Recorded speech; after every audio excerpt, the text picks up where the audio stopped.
Hello, my little stars, it's me, TwinklePhoenix, and by here, of course, you can see that we are back with none other than Underswap of the darkpetal16. Now, above as well, you can see a variety of sprites, four of which I made myself, and one was actually created by my best friend, being Miss Ladytail, who created my persona, Twinkle Star there, who's the little purple star.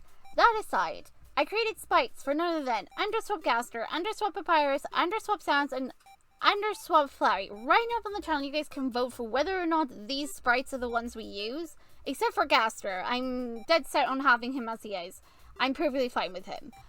I need you guys to head on over to the community tab and go and vote for whether or not we should use the sprites I made or the sprites I was currently using for the routes involving Sounds and Papyrus, as well as if we should keep this sprite for Flowey, considering in this version of Underswap, he is not swapped with Temmie. Far from it, he's actually our normal Flowey, who's extremely hostile and quite rude at times. He's very temperamental. That aside, as I said, head over to the community tab right now, and you can decide whether or not these will be the sprites for our playthrough. Mine's, of course, the one for Gaster, because, you know, he already decided himself. But of course, now get that wretched thing out of here. Are you still bitter? I'm not bitter. Okay, then are you still irritated at me for my behavior? But of course, you really shouldn't think for yourself. I'm in charge, not you. I know what's best for you. The thing is, though, you are literally leading me possibly to my death. But you still are following my orders. You are following my voice, that's why you are here. If you start to diverge off the path one more time, I will literally take over this playthrough myself. I really wish you would stop breaking the fourth wall and doing that. Well, I'm in charge and you're not. I could say a few other things, but that would be a bit generic. Well, like, you're big, I'm small. You're right, I'm wrong.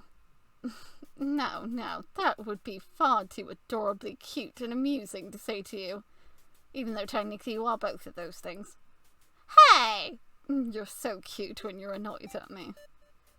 Ah, look, now I'm no longer annoyed at you. I'm happy again. Oh, good job, Twinkle.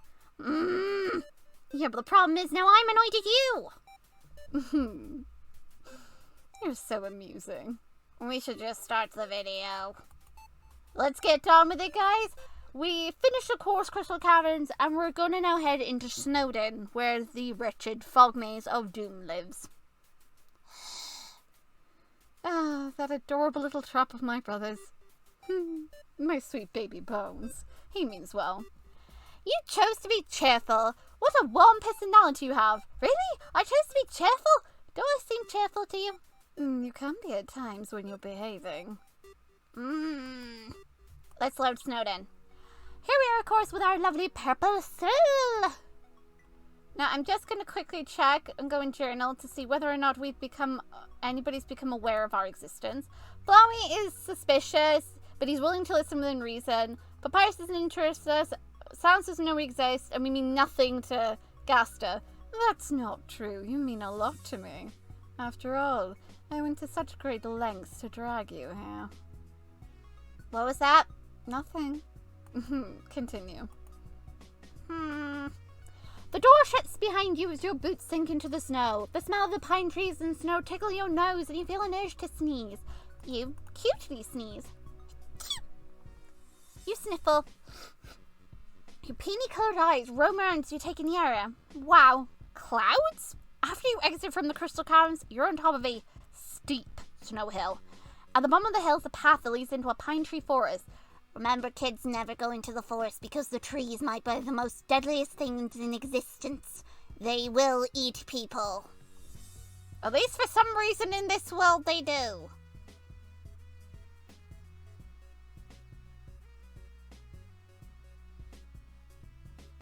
I'm just letting that sink in, the fact that they went a bit cracker because of trees. Trees!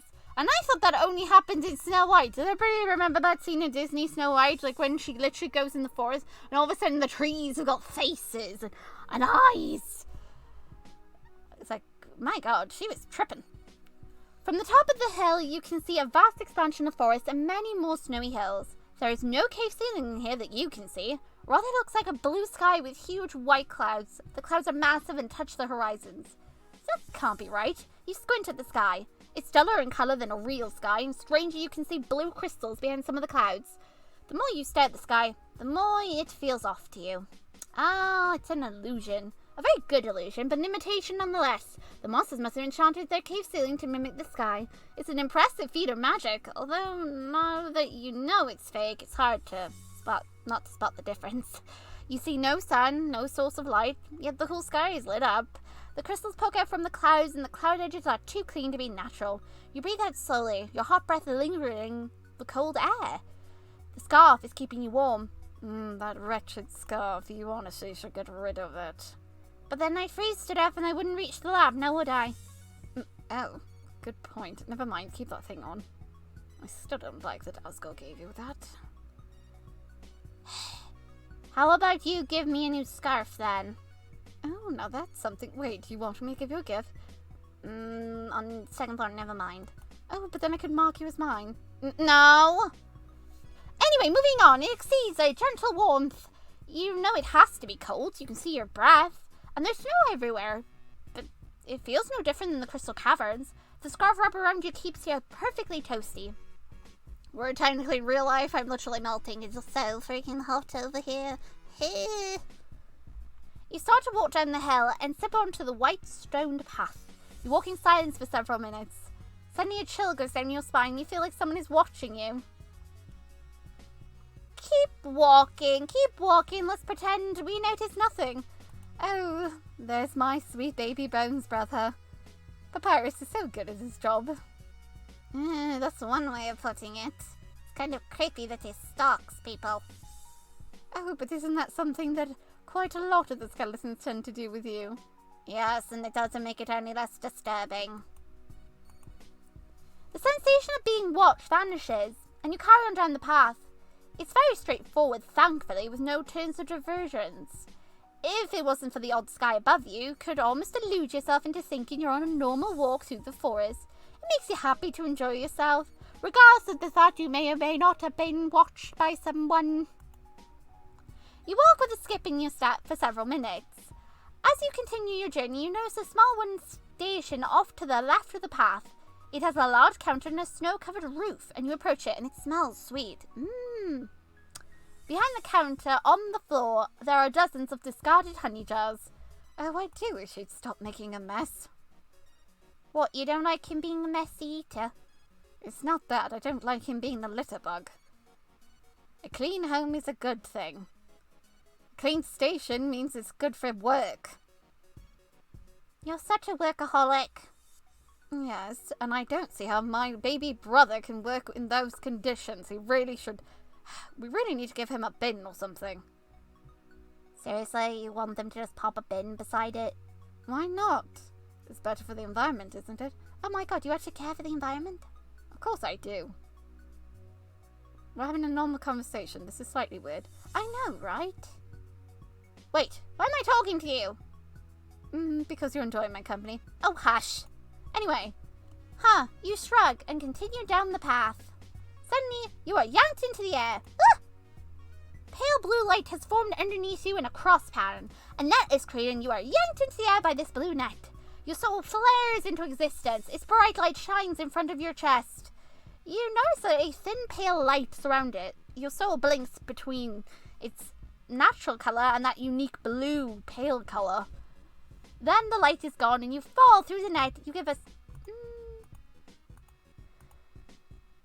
Now, biting your tongue sounds very dangerous. What if you bite it too hard, you know? Like, blood gushing everywhere. That was a bit graphic. Though, I don't like where your direction is probably gonna go, and I'm probably gonna want to slap you. You squeal in surprise, and your bum hits the stone path with a thump. You stare up at the blue net. It is wide as the path and is strung up between the trees. It continues to glow faintly. This is strange. You stand up and brush off the snow, and your bum feels sore. You adjust your glasses that became crooked from the sudden capture and fall. Okay, that was fun. Minus your bum hurting, it was fun to be up in the air. You admire the net. You'd never been caught in a trap before. Now you can say you have. With a beam, you carry on your journey. The second time it happens, you're better prepared. When the blue fades away from your soul, you know to brace yourself for the landing. The third time it happens, you don't even react. The net yanks you up and then drops you as soon as you relax into it. You're not sure if it's the timing issue or a soul issue.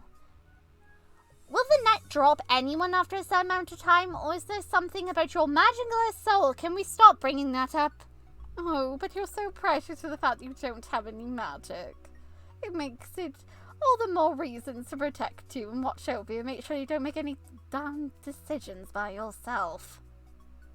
Did I hear some sass? Do you not like me making my own decisions? Do you not like me being an independent star? Of course not. Your mind control. Okay, you're getting way too bossy again.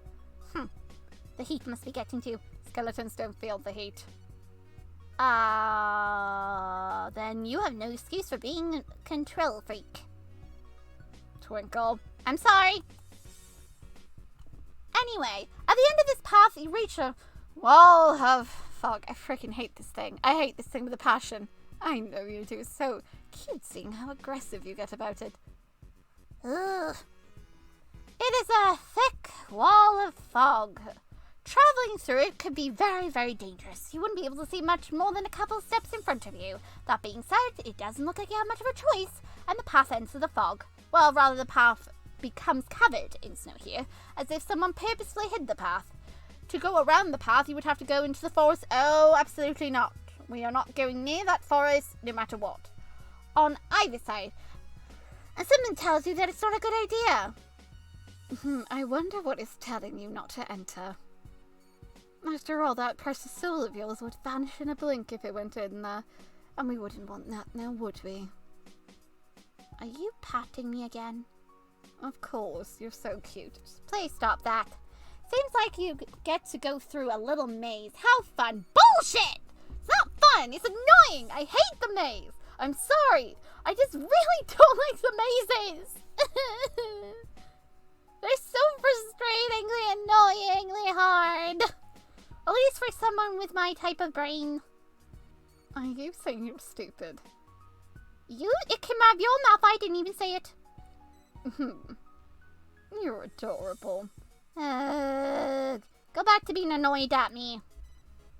You pick a crystal that shines brightly behind the clouds. You decide to choose the direction as your north. You don't have the compass and there's no sun, so you figure this will at least help you stay orientated.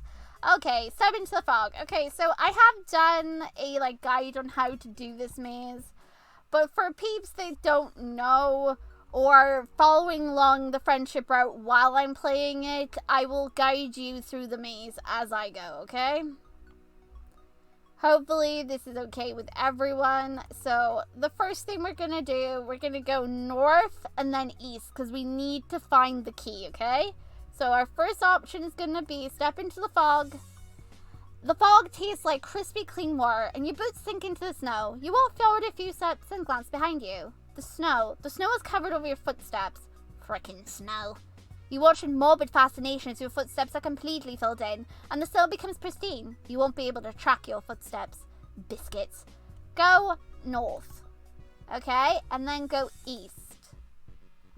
Now we're going to exit the fog here, and then we're going to find the key the papyrus dropped, okay? So again, if you're following along, use these steps.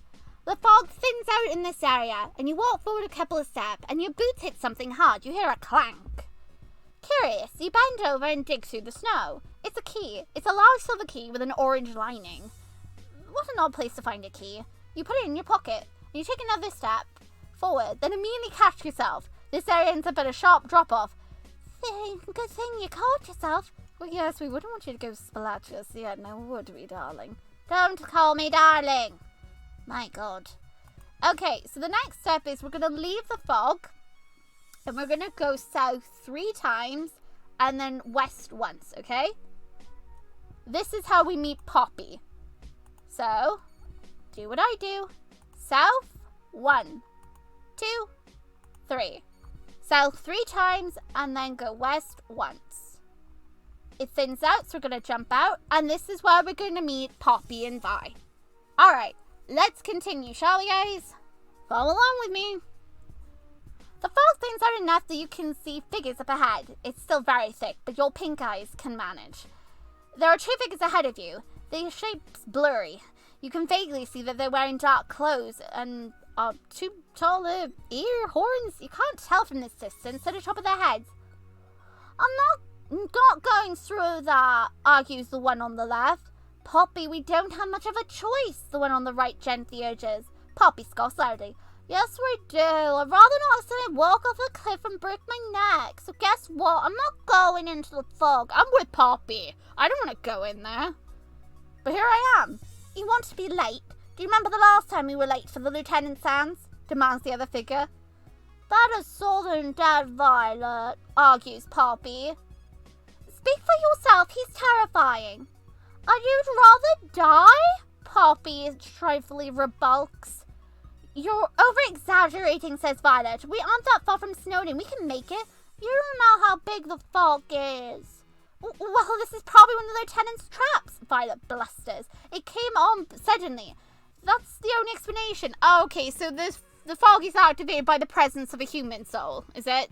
Is that what I'm getting here? Is the second I stepped in, suddenly all the traps are like, Nina, human, human, human. Oh, pretty much, though, not that over the top and extreme. Hush. Poppy makes a frustrating noise. His traps only trigger from my human soul. Are you going to argue that the human is here? Maybe. 2 monsters continue to bicker. You don't think there's anything you can do for them right now?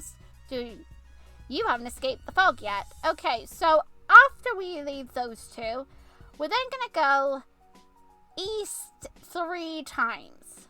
And we're going to pick up the paper, okay? So again, follow along with me. So, 1, 2. Okay, I'm gonna, on the second turn, if you're going the right way, your hand will start to, your paper detector will go bzz, bzz. Hey, listen, paper. Your right hand starts to tingle and it faintly grows purple. You raise it around and see that it feels stronger in the east, so go east again. Alright, your right hand tingles brightly, grows purple, you follow the sensation until it's a blinding light appears in the snow. It fades away and in place is a piece of paper. Pick it up! You pick up the note and it reads the following. Progress is slow and Archmage insists on being careful. You don't say, almost caught. The youngest ones are getting angsty. Oh, aren't they always getting angsty? They hate having to hide, especially when they don't understand the reason. I don't blame them. The Archmage thingy is overly cautious. Nothing here's a threat. That's bull poopy.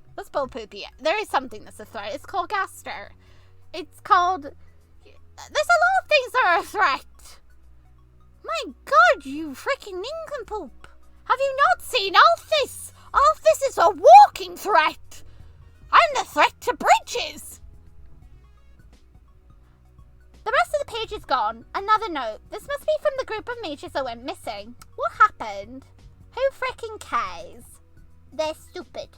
Okay, now we're gonna go north twice. 1, 2. I'm gonna jump out. You're out of the fob. You happily take a step forward and orange magic shoots up in the shape of bones all around you. They immediately start to close in on you. If it's orange, you go. If it's blue, you stay. So, jump! You try to squeeze through and you face through them entirely when you do. Another wave of bones erupts. Jump again. A hop, skip, and a jump. Again you face through and it tickles you when you do. How strange. You continue walking down the path. You encounter several more traps. The blue gnats lift you up, but the moment you go still, they drop you. The orange bones do nothing to you if you walk through them. It's hard to call them traps when they don't do anything. That's not true. They do something. You just need to do the opposite for it to work. Were they intended to be pranks? The stone path has reappeared. You follow along it through the pine tree forest and the path exits into a long clearing. This, of course, is where we're going to meet our dear sweet papyrus. Oh, wonderful. One of my brothers is going to finally make an appearance. Oh, Fantastic. I'm excited. Though I'd be even more excited if we were much closer to the lab. Oh, stop your whining. We're getting there. My God. There's another one of those stations on the north side of the clearing. On the far eastern side, you see another small path. The main path goes through the clearing and goes south. It looks like you'll have to choose to go A brand stops from behind you. You feel a gaze on you and you turn around and find yourself staring up at a tall skeleton monster. Quite tall, actually. He slouches, both of his hands in the pockets of his orange hoodie. He's wearing warm brown shorts with a white stripe down the side. His orange and white socks match his hoodie. He has a cigarette in between his teeth, and its smoke slowly curls into the cold air. Hello, Papyrus. He stares down at you with droopy black eye sockets. Hello. You beam at him and warmly greet him. You cheerfully introduce yourself, and the skeleton gives you a half smile. Name's Papyrus. I'm out supposed to be on the watch for humans. Papyrus shrugs. But I don't care about capturing anybody. Now my brother Sans, he might give you some trouble. It's his traps you've been stumbling through. Like the net, the fog, and the cage, says Papyrus. So they weren't pranks? Papyrus chuckles. Is that what you think they are? They were harmless. Papyrus takes his cigarette and blows smoke away from you. They might not have worked for you, but you shouldn't underestimate my brother. That is freaking true. Sans hurts like a truck when he wants to. My God.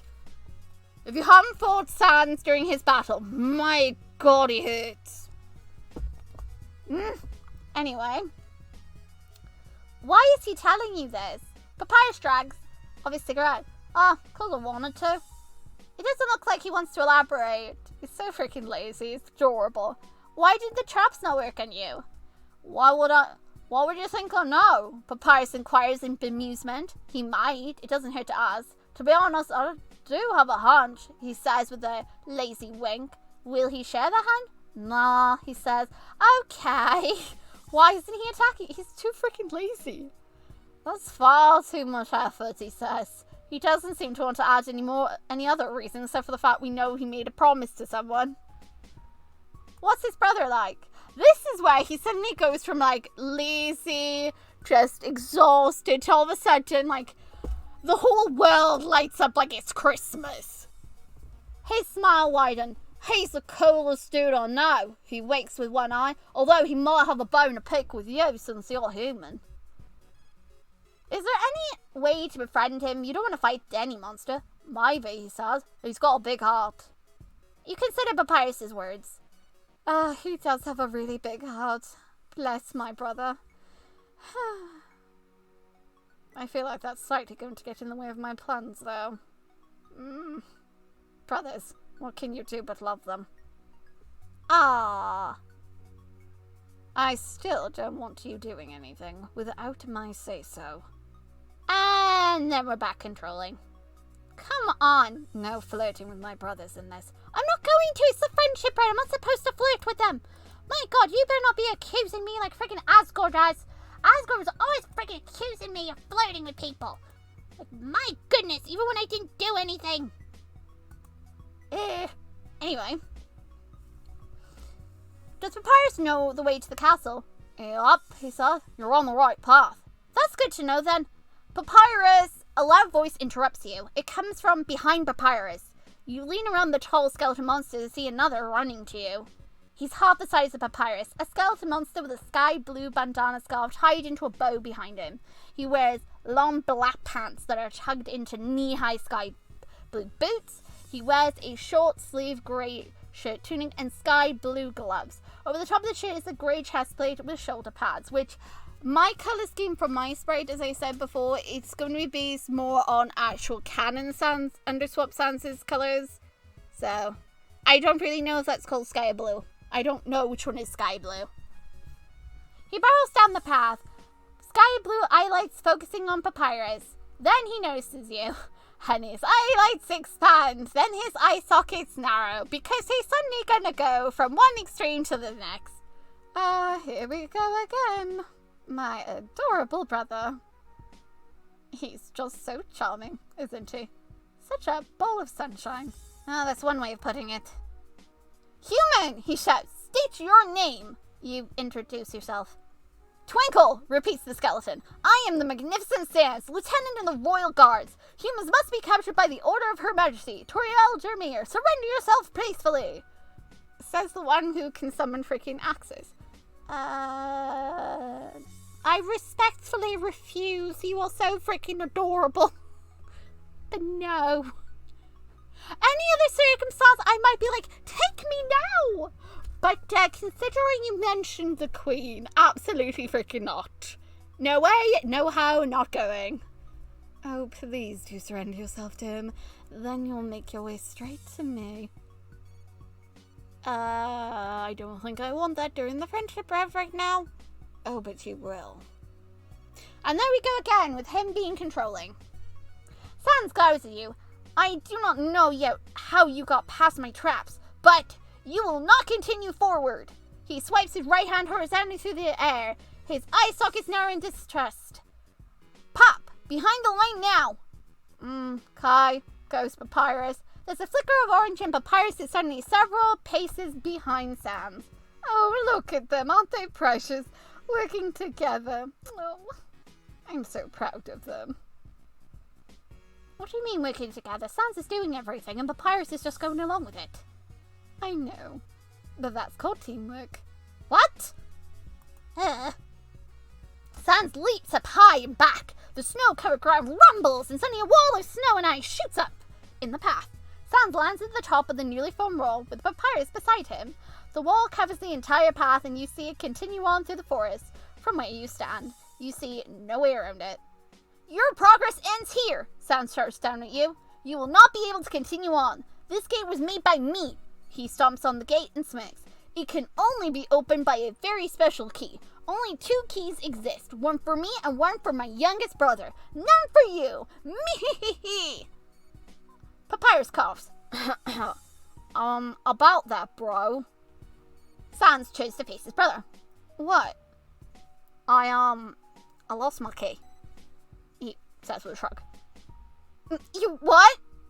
I was too bound tired to keep holding it, Papyrus says with a lazy smile and shrug. Gah! Sans stomps on the gate. You numbskull, your puns and laziness will be the death of my last shred of sanity. You still have that? Papyrus mocking gasps. I better step up my game. Sans makes a noise of annoyance. Get back to Snowden! Kai, goes Papyrus. Papyrus gives you a half-hearted wave goodbye as he jumps over the edge and disappears. Your journey ends here, human, he says. The next snowstorm will tire you out and I will collect you afterwards. Of course, you may surrender at any point. You will not surrender. Then enjoy your blizzard. Seems like you have to figure a way out past this gate. Oh, look at him. He does his job so well. I'm so proud of him. Don't you wish you had siblings like mine? Yeah, I guess I do. But then I wouldn't be able to woo them if they were my sibling. Oh, true. That's a good thing I'm not related to you, huh? At least not in that way. Oh god, focus on the playthrough! You watch Sans hop over the edge of the gate and disappear. More than likely he'd be on the other side of the gate. When you open it. You did find the key earlier. You could use it now and unlock the gate, or you could turn around and explore this area some more. Okay, so at this point, what we're gonna do, we're going to unlock the gate, then we're gonna explore the area, okay? So that's our first steps. We're gonna unlock the gate first. You hold up the key to the door. There was a smooth ice surface starts to transform and melt into a keyhole appears. You insert the key. Click. A split forms up the middle of the wall and a portion of the wall swings out like a door. You may now cross the wall. I don't want to. We're going to explore the area. This area where you met Papyrus. It's a long clearing. On the far eastern side, you can see another small path. The main path goes through the clearing, goes south, and the fog is in the west. Okay, so now that we're up to this point, we're going to take the path going east because we need to encounter someone. That being Cinnamon, because a lot of peeps don't know where Cinnamon is even after I made that video. Your boot crunches into the snow, and this path winds down a hill. Your pink eyes sweep across the forest line, then move up to the illusion sky. It's an impressive feat. Does it cover all the underground or only Soden? You didn't see it in the crystal caverns, but that place has a lot of magical crystals. So much magic in one place must cause interference. At the end of the path is a cliff. Below it, you see many more pine trees. How big is this forest? A high-pitched voice coos out. Oh my, Bun Bun, look at what we have here. It comes from behind you. Turn around to see a bunny monster walking out of the tree line to stand on your path. The bunny monster has a pale pink fur with red eyes. She wears thick black pants and knee-high pink boots. She also wears a long-sleeve black tunic with grey breastplate, shoulder pads over top. There are matching pink gloves on each of her hands. And she has a massive hammer. God freaking damn everybody and their weapons around here.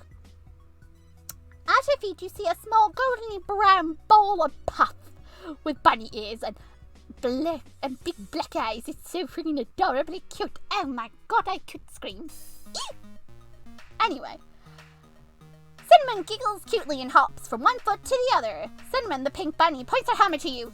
Evil is ugly and only the power of the cute will prevail. Surrender now, human, or face my adorable wrath. Cute. Coos the small puffball at her feet. So, of course, to win over Cinnamon, you just choose all of the cutesies with her. Do not flirt with Cinnamon. She has a boyfriend. She will make it very clear that she is not happy if you attempt to flirt with her. You do a cute pose, and Cinnamon claps her hands in delight. Oh, my stars! Oh, that is adorable! She mimics your pose. You clap in response and call her cute. Tee-hee, I know, aren't I? Wow, she's so aware. Cinnamon beams at you. Okay, the two monsters block your path. Okay, so now we're going to tie our scarf into a cute bow. Cinnamon coos. Oh, that is so golly gee cute. I love it. Oh, good. I'm really glad you do. Okay, now we're going to dance with Cinnamon. You send a hand out to Cinnamon and ask her to dance with you. Cinnamon's red eyes sparkle with delight. She happily accepts your hands. Music comes to life from pops of magic, and the two of you dance to the rhythm. Return. Okay, the two monsters block your path, and Cinnamon giggles. Okay, human, you're totally cute, and since you're cute, you must be good too. We'll spare you if you want. Mercy, we spare Cinnamon and Bun Bun, and that's how you find Cinnamon and Bun Bun. For those that keep losing this freaking rabbit. Yay, hooray for us, says Cinnamon with a great cheer. Hooray for everyone. Cinnamon giggles and steps off of the path, and she picks up Bun Bun and lets you pass. Yay, okay, now that we've dealt with Cinnamon and Bun Bun, our job now, of course, is to go back in to find Poppy and Vi, because that's pretty much the only thing we're missing. So we gotta go south twice and west 3 times, okay? Ready? Go to the fog and explore. Enter the fog. So, as I said, you go... What did I say? I went south twice, west 3 times. Yes, it's south twice, west 3 times. Yes. God, it's so freaking hot. Ugh. Exit the fog. Come on, it won't hurt you to try. It might, well, it very well might, snaps Poppy. You're getting worried about hypotheticals, Violet argues. We might get lost or maybe trip and fall somewhere in the fog. We might also make it out perfectly fine. We'll definitely get in trouble if we're late for patrol debriefing. I'm sure the lieutenant will forgive us. Sniffles Poppy. You're only saying that because you haven't been punished yet. Violet's voice is shrill to hurt your ears. I still hurt. Then go on without me. Absolutely not. You're my sister and I'll never leave you behind. Violet snaps. Oh, Vi. Don't you oh-Vi me. Let's go.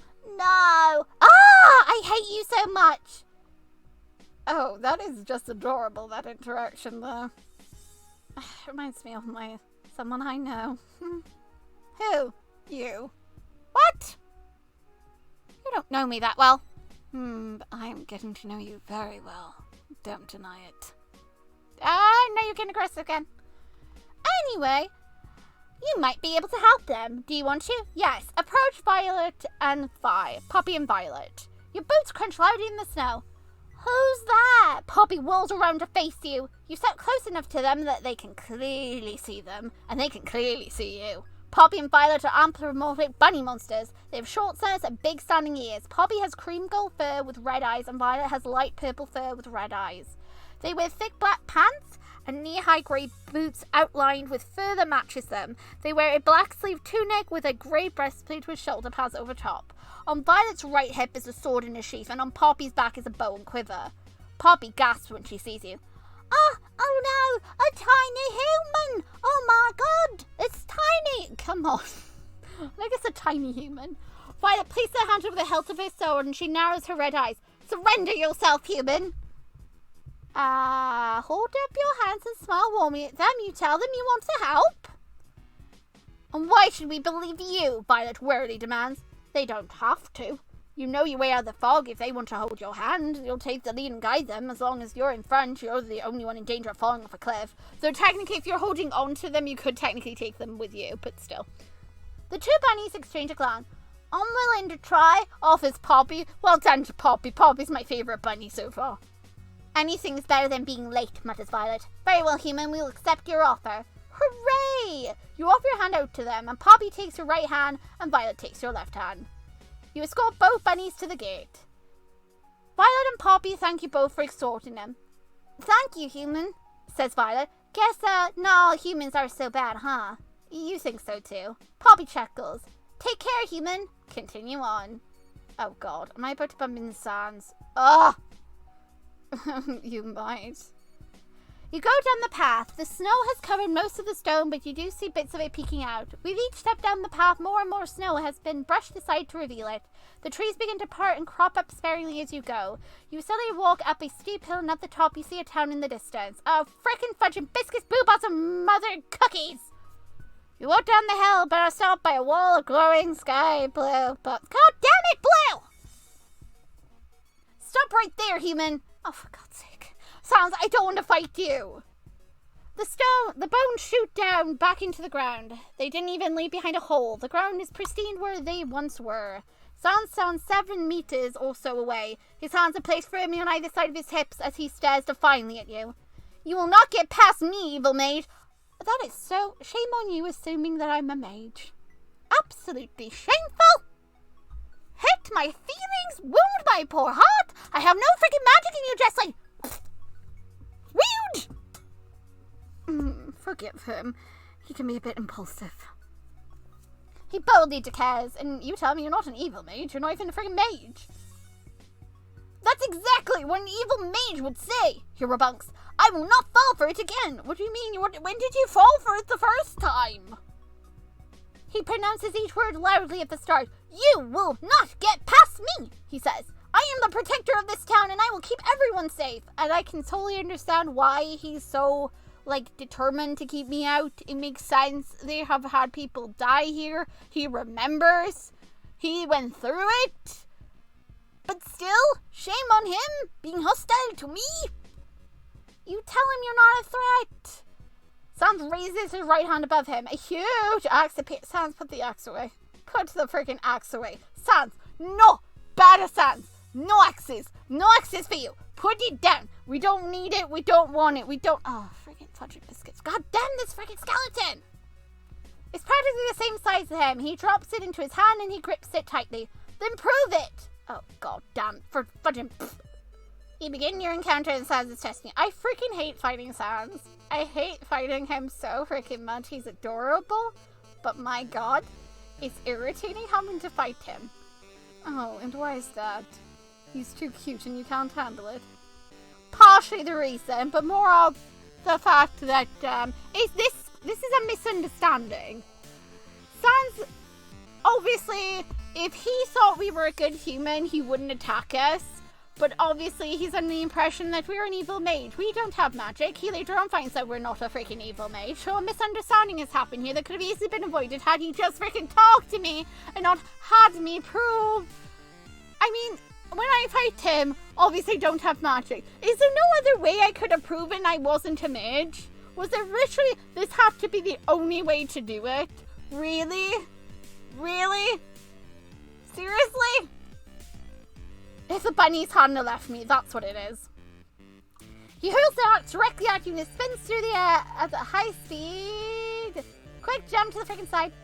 You jump to the side. The axe was thrown at such a velocity it caused the wind to whip you as it flies by you. As soon as the axe was thrown, Sans leapt into the air and he lands with a tremendous force in the spot you were. The ground cracks underneath him from it. His bright blue eyelights are focusing on you, and you tell him you don't want to fight. Then don't, he says, as he stretches out his left hand. Oh, I'm dodging to the right. You instinctively bright. Orange bones shoot from Sans' hand. You're not fast enough to completely dodge them, and you see several go through your left arm. But they do not hurt you while you are leaping, thank God for that. Thank God. Sans raises his hands back above his head. Doesn't point as orange bones are conjuring in the air. There are so many of them, they block the light of the illusion. Okay. There are a dozen orange bones. Run to the side, run backwards. You don't feel comfortable taking your eyes off the skeleton monster. You run backwards. Good thing too. While the wall of orange bones starts to rain down on you, Sans creates a single blue bone. Like a sneaky little biscuit that he is, and he hurls it at you with such speed. Frickin', my God, stand still. It's a frickin' blue bone. You stand still. The blue bone faces through you harmlessly. It's like the trap. Blue means you keep still. Orange, you look up at the bones that are still descending. You kind of run them, but you start to move around in place. They phase through you when you run through them to the other side. Means you keep moving. Sans leaps over the bones and stands on top of them to look down at you, and he raises his left hand and summons his axe back, encountering Sans. Sans is assessing you. Why aren't you blue or orange? Sans demands. Both of my attacks touched you. You should be under my magic now. I don't have any magic for you to influence, that's why! You cute, adorable, naive little skeleton! Why do you have to be so freaking adorable? Sans stomps the bones underneath him. I knew it! You're a powerful mage, aren't you? No, I'm not, you adorable little naive fellow! Why must you be so cute, but so naive? No, you aren't a mage at all. There are other reasons. Then how else do you explain my attacks haven't made you blue or orange? Maybe I'm against being blue or orange. Maybe purple is just always going to be the color for me. He asks you, you conquered my traps. You got through my gate. Well, your gate wasn't that hard. There was a freaking key for me to use, and your maze is just bull poopy. You really aren't a mage, and you don't have magic at all. What if you just tell him, I'm just that good at puzzles, and I have a hand that's a metal detector? He frowns at you, and he lowers his axe. You tell me you don't want to fight. You aren't here to hurt anyone. You're simply trying to make your way to the castle. In that case, Sans tilts his head, surrender peacefully. I, the great Sans, will personally escort you through Snowden and into the very capable hands of my fellow monsters. If you mean no harm, then prove it. Okay, so this is actually going to be a bad ending section here. I'm pretty sure this is the scene I'm looking for, so let's see. Bad end. I'm going to save it there for him. So I can come back and get this bad ending scene for you guys to see, which is where we get the dialogue for someone. Oh, does that mean you're going to surrender? Yeah, but not yet. Do not surrender! No surrender! It's not the Queen's orders for all humans to be killed, Sans fringes. Well, yeah, but I'm sure if I ask nicely and personally escort you will be okay. Oh, you're so freaking cute! You're so freaking naive! Oh my God! You need to be protected from yourself, and your naiveness is just so freaking adorable. I cannot even help. Why is Sans so freaking cute all the time? I like how he just wants to believe that Tori will find it in the goodness of her heart to spare a human when all humans have died prior. He's like, if you're with me, it'll be okay. Oh my God.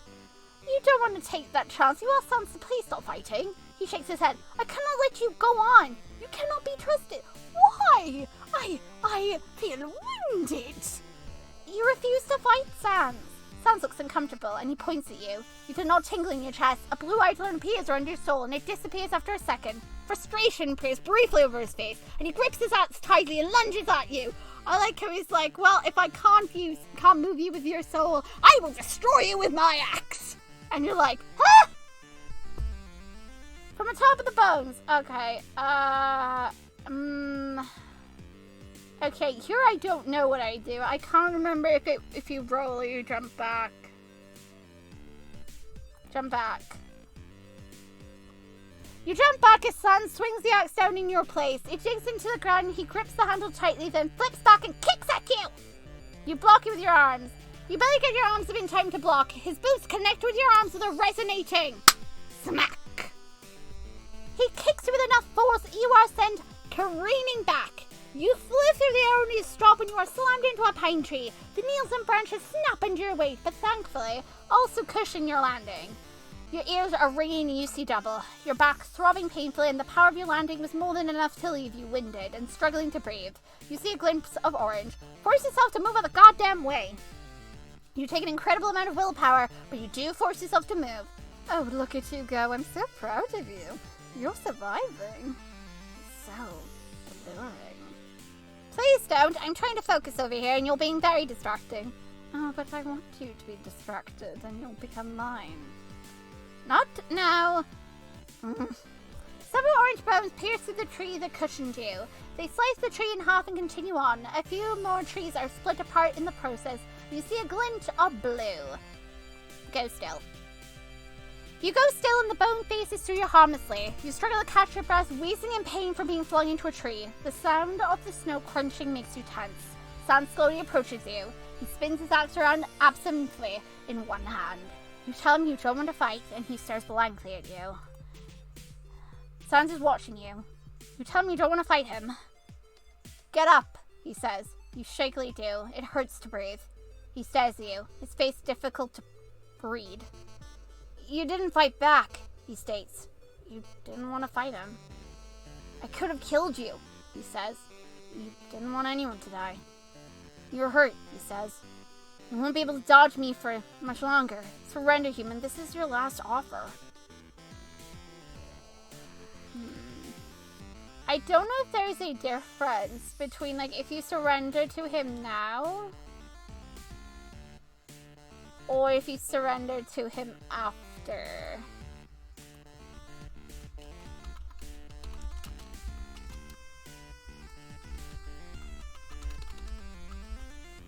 So I will double check that and see.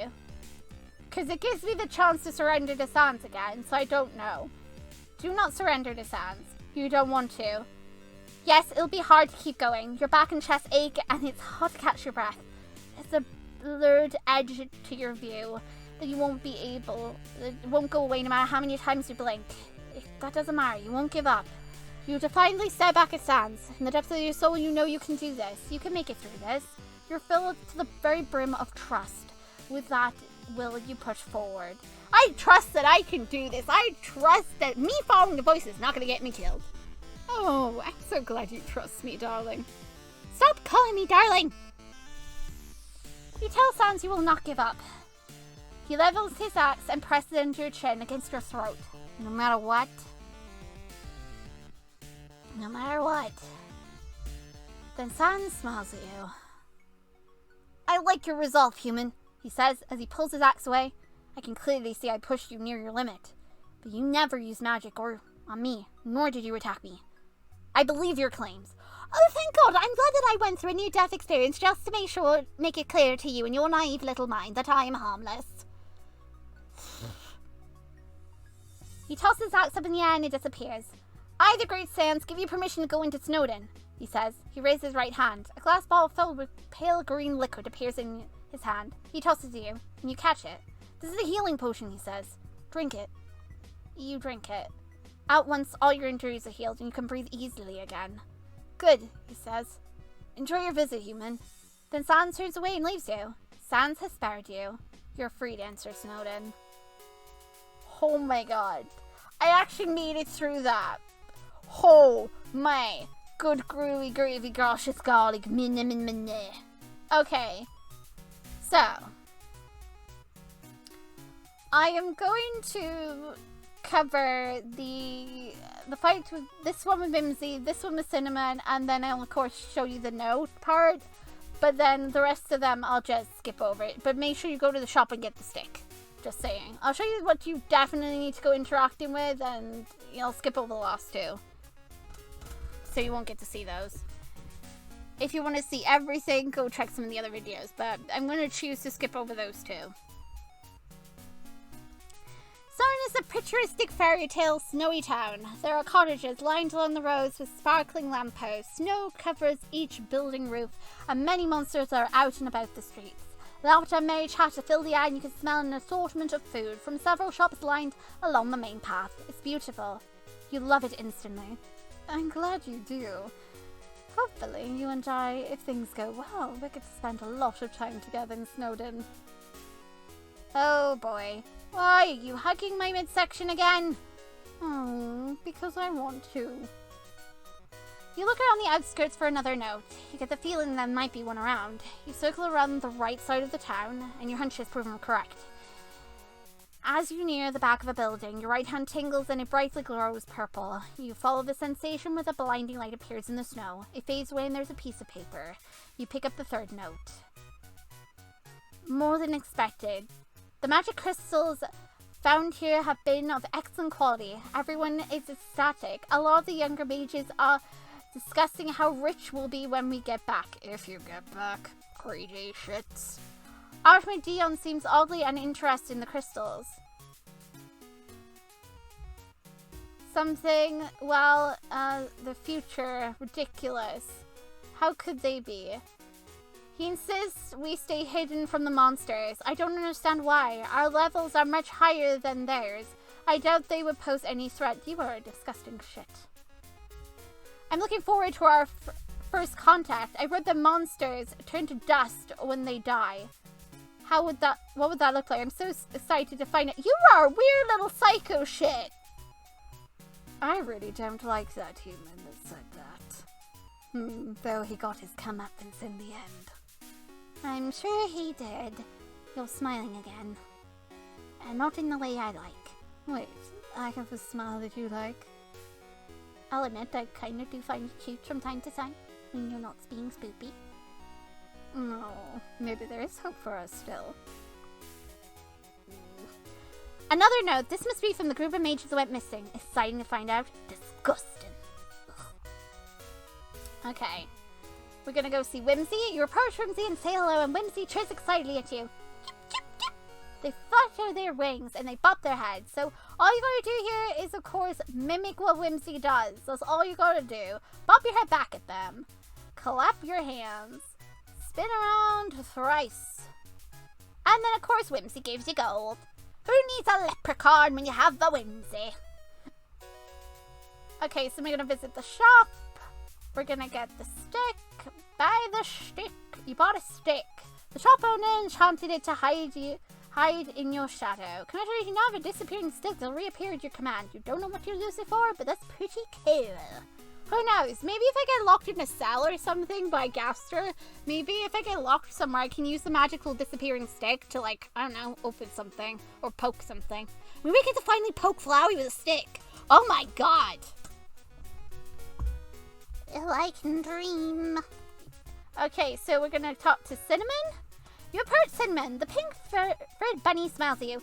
Oh my stars, hey! How do you like Snowdon so far? Isn't it, like, totally cutesy? It's very cute. I knew you would agree. Hey, like, you're gonna be leaving soonish, right? You suppose so. Are you gonna go to the city? She asks you. Is the city on the way to the castle? Yep. Then yes. Could you, like, do me a super duper big favor? She asks you, pleadingly. My boyfriend lives in the city. He broke his phone, so we can't text each other. And because of our jobs, we haven't been able to see each other for, like, a week. She pulls out an envelope. This is the letter I wrote for him, she says. Do you think you could, like, pretty please deliver it to him? How will you find him? He works with Grilby at the tea shop, she explains. He's the cute one. Got it. Agree to deliver the letter. Yes, you'll deliver it. Cinnamon squeals when she pulls you into her arms and nuzzles your face. Nuzzle. Oh, my stars, thank you. She's welcome. You're happy to help. I promise I'll support you in your own quest of love, she says cheerfully. When we next meet, say the word and I'll, like, so totally talk you up to whomever. You giggle and thank her. She does a dramatic cute pose, all in the name of cuteness and love. Okay, so with that, we're gonna leave Snowdon. End of Snowdon. You're not romancing anyone right now, but that's totally fine. Friendship is wonderful. Or maybe you're saving yourself for a certain monster. Good luck. I hope I'm not saving myself for him. Oh, but why not? I would totally want to meet you at this point. Why are you angry at me? Because you're not focusing on me. That's why. Oh, well, sorry, mister, that you're not the center of my universe right now. My goodness gracious me. Let's see. Alright, sure. Yeah. Okay, return. Damage to monsters encountered and items found. I'm pretty sure at this point I've got everything. I've covered everything. Yes, possibly. Okay, now I'm going to go back and get the bad endings. Oh, goody. I can't wait for everyone to see this.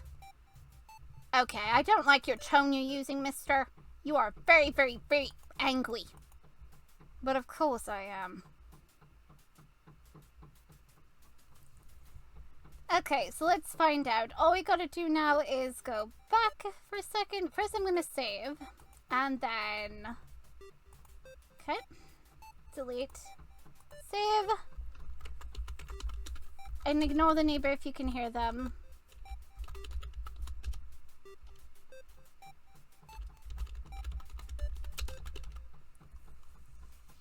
Okay.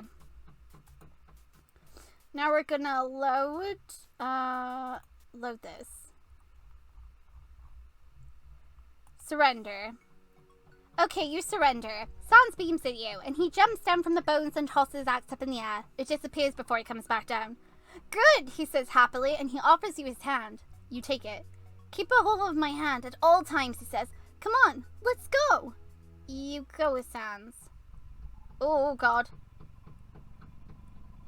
You found me. Thank you for your sacrifice.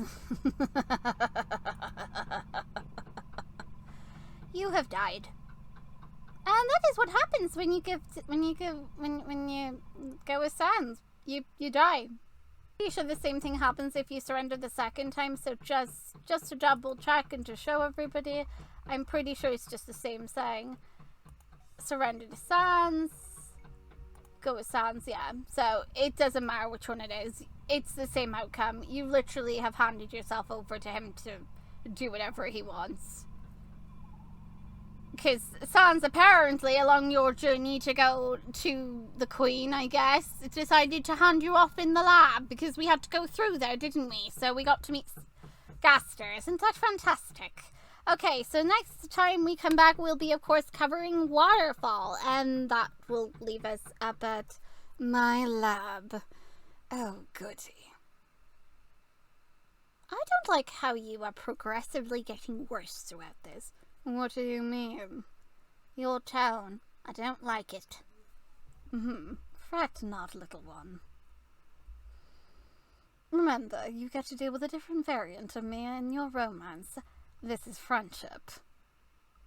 We'll get close just in a different way. So you just be good and keep going forward, little puppet. Okay, we're gonna end the video here. My God, Gaster. And where exactly do you lot think you're going? We're not done just yet. In fact, about 3 weeks ago, Twinkle made this post up in the community tab, asking you lot which one was your favourite Gaster sprite or favourite Gaster, and it just so happens that yours truly won the poll. Makes sense, you lot have tastes. I'm very proud of all my little moths and little puppets out there, thank you so much, with an overwhelming 41% thinking that I am the superior one. Oh great, you bloated his ego. What are you talking about? They just know good taste when they see it. I expect no less from my little followers. Oh boy. Can we end the video now? No, we've got comments to respond to too. This is my video, shouldn't I get to... Hush now, you do as I say. Why do you guys have to vote for him? Probably they like your reaction. Because I absolutely adore it. Now, come along, we have more to do before we end the video.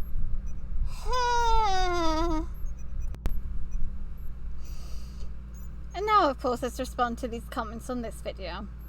Can I read them? Of course you can. But remember, I'm still in charge. One more outburst for you and there will be consequences. Okay, sure thing, boss. Jeez. Anyway, this video, of course, is responding to the comments on the If Underfell Gaster wrote bonus episodes. So, this is to do with the whole, Gaster accidentally hurting Sans. So, our first comment is by Leia D, aka darkpetal16, who said, very descriptive, read the anchor comment. Yes, very descriptive indeed. Well, thank you. Your increased exasperation for Wingedings not taking care of himself is gold. Pretty much exactly how Sans feels. Yeah, the one thing me and Sans 100% agree on is so frustrating. He needs to take better care of himself. Elsa Wingedings, laughing my ass off. I'm sorry, there's just suddenly an urge to sing and I can't help it. You agreeing with Sans so much is wonderful. Yes, I can agree with him sometimes. I like for you to agree with me more often. You're so cute. I'm having to deal with Gaster right now. Please, not today. Huh? What Gaster? That one. Why, hello there. You must be the other baby brother. Do I want to get involved with him? No. Okay, I'll leave. I'll be thinking of you. Just go. Yeah, insult from loved ones always hurts worse. Poor Sansi. He loves Wingedings regardless, though, and will always prioritize safety's emotions. Hurt my heart. Sorry for the angst. You're not really sorry. Yes, this is how Sans got the crack. He got permanently missing parts from his ribs. You mean Tori couldn't, fully heal him? Oh my goodness. Sans, never mind. Come back. Huh? What you want? Come here. What are you gonna do? Just come here. Okay. Whoa! Why are you hugging me? Just shut up and be quiet. Very accurate with Wingedings' voice. He was definitely emotional in that moment. I can imagine. Yeah, horrible timing to succeed in the avoid experiment. Poor Sans and Poppy. No freaking kidding. He was trying so freaking hard to get this godforsaken experiment to work, and all of a sudden, conveniently, after he's nearly freaking killed Sans, suddenly it works. What the fudging biscuits? What's with that timing? That was atrocious. Yeah, I know, stupid asshole.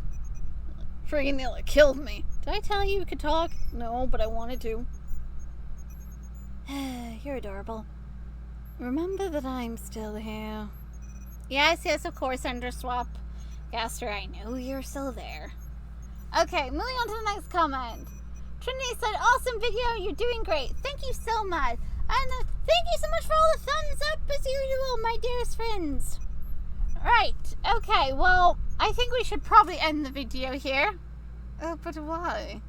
I want to get to know Sans here a little bit better. You are not going to do anything to Underfell Sans. Red's gone through enough.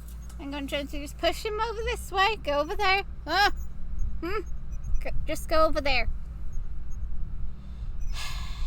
You can pick me up, Gaster. Oh, really? Yes, if it makes you leave him alone. Oh, goody. I'm glad that you do things my way. See? Doing what I tell you to do, it's not so bad now, is it? Just wait until we get to the Hotland Lab. That's when I'm really going to shine. See you all next time in part 3 at the waterfall. Just one step closer to where I am.